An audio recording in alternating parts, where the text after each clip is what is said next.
ED वाला जो मामला था उसमें 16 और 17 दोनों दिन लिस्टिंग किया गया था, जो कोलकाता का सेशन कोर्ट में केस चल रहा है, जिसमें 21 तारीख को ओपी श्रीवास्तव के बेल का ऑर्डर आने वाला है।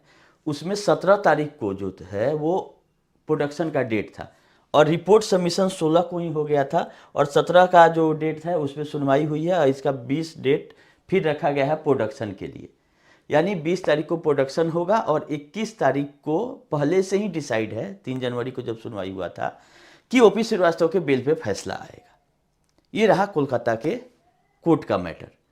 अगला सब लोग जो इंतजार कर रहे हैं कि सहारा सेबी का लिस्टिंग कब होगा, क्योंकि बहुत सारी उम्मीदें हैं सहारा सेबी में, क्योंकि एक नया डील आया था अडानी के रूप में इसके पहले वाले सुनवाई में, और उसमें सहारा की तरफ से 34 प्रॉपर्टी में ये चीज़ बोला गया था कि इसका कहीं कोई डिस्प्यूट नहीं है, लेकिन एमिकस क्यूरी हैं उनको डायरेक्ट बहुत सारे क्लेम मिले थे, तो उन्होंने कहा कि इसको ऑनलाइन क्यों नहीं ओपन पोर्टल पे डाल दिया जाए कि सब लोग अपना अपना क्लेम कर दें। लेकिन कपिल सिब्बल के द्वारा ऑब्जेक्शन करा गया और उस दिन बोला गया कि हमको रिप्लाई फाइल कर देने दीजिए कि मेरा पक्ष क्या है, तब इस केस में आगे बढ़ा जाएगा।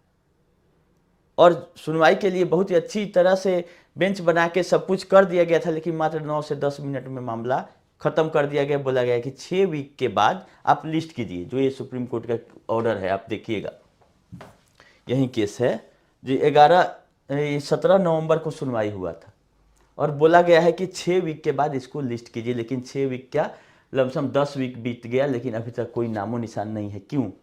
क्योंकि इस केस में सेबी के तरफ से जो KJN कंपनी है उसके तरफ से एक एफिडेविट रिटन स्टेटमेंट फाइल हो गया था कोर्ट खुलने के बाद ही, 6, 7 और 8, लेकिन सहारा के तरफ से कोई भी रिप्लाई का हमको आईए नहीं दिखा है अभी तक इस मामले में। कैसे लिस्टिंग होगा, क्या ये लोग कर रहे हैं, ये तो सब लोग को पता ही हो गया है कि टाइम ही काटना है सहारा को, लेकिन सुप्रीम कोर्ट के आदेश के बाद भी नहीं टाइम पे रिप्लाई फाइल किया जा रहा है। और मेन इसको इसी से निकलना है। इसका कहना है कि बहुत सारा पैसा आएगा अडानी डील से, अब सब मामला रफा दफा कर देंगे। लेकिन जब कुछ होता है, एक टेक एंड गिव का रिलेशनशिप बना लेती है सहारा। सुप्रीम कोर्ट में ये बोला जा रहा है कि अडानी डील हो जाएगा तो एक मुश्त हम पैसा जमा कर देंगे तो विवाद ही खत्म हो जाएगा, क्यों सुप्रीम कोर्ट जाना। लेकिन इसका कहना है कि आप जितना अटैचमेंट है ये सब पहले हटाइए, तब जाके हमारे पास ये पैसा आएगा। ये तो कंडीशनल हो गया, एक कि ये दीजिएगा तो ये होगा। अरे आपका जो ऑर्डर है, कंटेम्प्ट का केस चल रहा है, इस केस में फैसला 2012 में ही आ चुका है कि सहारा गलत थी, सेबी सही थी, पैसा गलत तरीके से इन्होंने उठाया, उसको वापस कर दो, और तो कुछ है नहीं।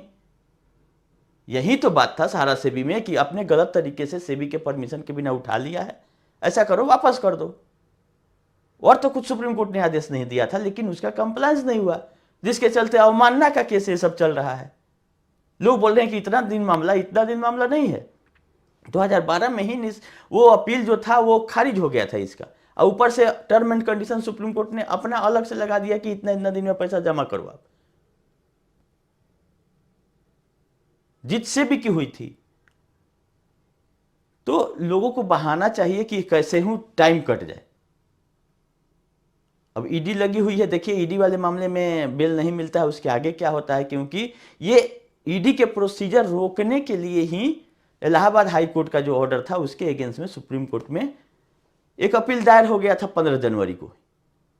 उसमें सुनवाई में क्या क्या अपना पक्ष रखती है और ये मामला को लिंक किस तरह से करती है। आप लोग देखिए कि एक मामला था आपका इलाहाबाद जो हाई कोर्ट में, उसमें जिसमें इनका 170 एकड़ जमीन का जिक्र किया गया था। हम दिखाते हैं आप लोगों को, वो देख लीजिए। ये ऑर्डर है सहारा इंडिया कमर्शियल कॉरपोरेशन और state of UP through principal secretary urban. ये है आपका सहारा शहर का जो मामला था, 170 एकड़ में जो जबरन कब्जा कर लिया। इसके अनुसार इस ऑर्डर में लिखा हुआ है कि जबरन आए नगर निगम के लोग हमारा ये खाली करवा दिए, जबकि बहुत सारा नोटिस भेजने के बाद, सारा कोरम पूरा करने के बाद इनको वहाँ से बोल दिया गया था कि ये आपका नहीं है। लीज रेंटेड था, 1994 का लीज था, और लीज इसलिए दिया गया था 130 एकड़ कि आप उसमें हाउसिंग यूनिट डेवलप करके पब्लिक, जनरल पब्लिक के लिए लीजिए। लेकिन इन्होंने क्या किया, 130 एकड़ हाउसिंग वाला और ग्रीन बेल्ट के लिए 40 एकड़ जो दिया गया था, दोनों को मिला के बाउंड्री करके जनरल पब्लिक का एंट्रेंस तक रोक दिया इन्होंने। आलीशान महल बना के अपना रह रहे थे 94 से लेके अभी तक। तो वो लीज को रद्द कर दिया था सितंबर अक्टूबर में ही नगर निगम में, और इनका सारा सामान बोला था कि आप लोग खाली कर लीजिए, कुछ सारा खाली नहीं भी किया, बाकी बचा वो 7 का गेट है, इसमें 7 गेट को सील कर दिया गया।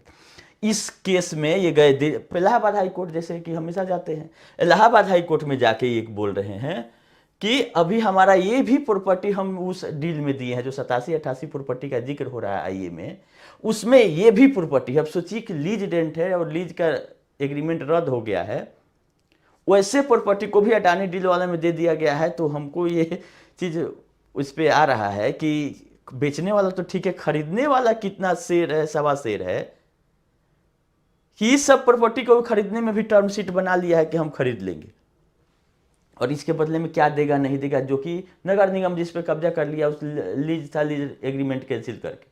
तो इस सुनवाई में भी बोला गया था कि 5 जनवरी को टेंटेटिव डेट है सुप्रीम कोर्ट में, जिसमें बहुत सारे प्रॉपर्टी पर बोला गया है कि और कोई कोर्ट आदेश नहीं पारित करेगा जब तक कि सुप्रीम कोर्ट अगर कुछ उसमें बोल देता है। बोले नहीं बोले, फाइल कर दिए, उसका यहाँ पे रेफरेंस देके इस केस को बोला गया था कि 5 जनवरी 2026 को सुप्रीम कोर्ट में टेंटेटिव डेट है, जो हम लोग आपको बताते हैं वैसे ही बता दिए कोर्ट को। तो कोर्ट ने उसको 9 जनवरी को रखा था कि ठीक है 5 को सुप्रीम कोर्ट में सुनवाई हो जाएगा, तो 9 को हम फिर सुनेंगे इस मामले को।